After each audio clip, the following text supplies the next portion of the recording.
What do we see when you think about nature in New York City? Is it the grandeur of Central Park? I'm here to talk about a more pedestrian experience of nature in New York City. Good evening. My name is Cecilia Fagel, and I would like to invite you all to take a walk with me. We're going to take a walk on one of the largest public parks in New York. This park is about 172 acres and literally just outside your doorstep. I am speaking about a walk through this ambulatory sidewalk system that wraps around blocks and blocks of the city. French scholar and cultural theorist Michel de Certeau wrote about how the act of walking is to the urban system what the speech act is to language or the statements uttered. De Certeau saw walking as a way to subvert the totalizing effect from layers and layers of city planning. I walk in the same way as Michael Sorkin, described as a critical urban flaneur who has walked the streets of the city. I walk this forest of buildings and see nature as spectacle.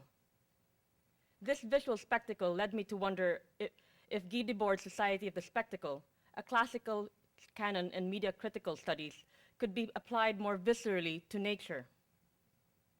Tonight, I share lessons from my study of this spectacle of nature in New York City. I will focus on three areas: planters, trees, specifically from the Million Trees New York program, and weeds. I was fascinated by these oversized planters that seem to have multiplied all over the city. More greenery, more shrubs, what's not to like? But there was something about the uniformity. I could tell if I was walking through a business improvement district just from the various styles of planters and planting, seeing the aesthetic hand of the business improvement districts. And sometimes unseen are the hands that keep this style in a constant state, planting, replanting, all for our visual pleasure. Against the backdrop of trees, the planters seem alien, but are they not one and the same? The planters reveal inherent rootlessness, mirroring the city's transience. If the history of New York can be told through the trees, the old and steady trees, they clash against the newly minted trees and planters popping up everywhere. We are reminded how the tree is one in a million, part of the Million Trees campaign, an initiative of Plan NYC, the ambitious government blueprint to make New York City the first environmentally sustainable 21st century city by 2030. So far, they are planting on track, but there have been mutterings. Is it too fast, too soon? In 2007, New York City proclaimed how trees benefit us at the rate of 122 million. While I am not denying the benefits of trees or the program, there seems to be this intense focus and justification on the economic benefits of trees, reflecting perhaps on how our data quantification culture is commodifying and codifying nature's existence. Ironically, despite the publicity of the Million Trees program, the New York City Parks Department budget has been steadily decreasing. So while we are increasing the tree's virtual worth, we are decreasing the actual amount that it takes to maintain and care for a tree.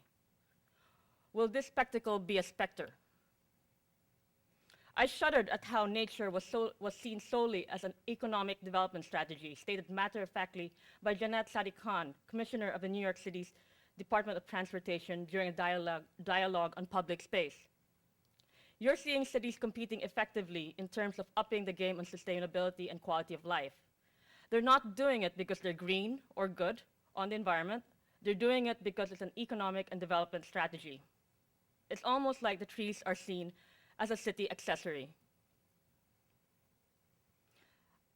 I looked at the planting practices of the Million Trees. After all, there has to be a million trees to plant in the first place. As stated by Matthew Stevens, in charge of tree procurement contracts from New York City Parks, trees are not staples or scissors. You can't hit the button and trees pop out.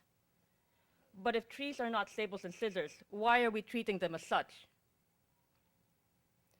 However, there's a pop-out I do like seeing, and that were these little branches bursting forth from the trees, rebelliously, foiling, it seems, our grand design for the image of this perfect street tree. Our trees are limbed up 5 feet, my height, and I thought, that's good. After all, who would want to be poked in the eye? But perhaps what we need is a poke in a metaphoric sense, especially with the rash of new seductive urban proposals. I had a strange feeling as I walked into the lowline last September. Architectural critic Alexandra Lang exposes it best in how the audience of urban-dwelling, tech-savvy patrons were pre-sold on the park as gizmo and seemed to expect it to pop right up. Nature is not a pop-up store by far. Last Earth Day, there was an app to put the image of trees well anywhere you desired.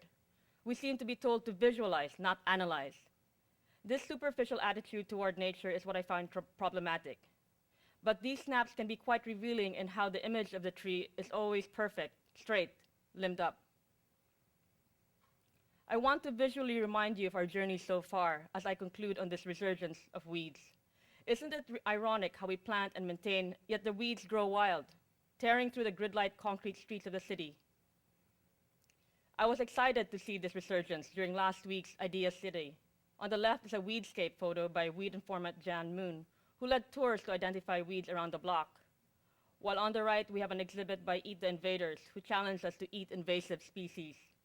The weeds are planted in separate pots, changing our perception of weeds as something that can't be cultivated. I close by arguing for nature that is transformative. I think that there's something to be learned from this image. Beyond the design approach, hailed as innovative in its use of wetlands to mitigate rising currents from climate change, I wonder if it's radical enough. You see, the main issue I have about the project is how this green infrastructure is designed to keep the same system in place.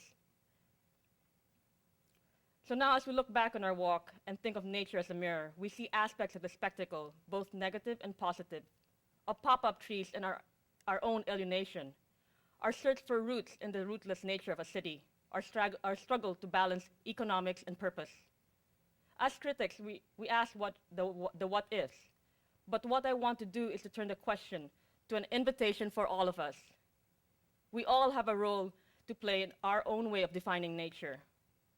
We do not need to accept the system of planting just because it's the way it's been done. Question it. Why this tree? Why here? Why there? Why now?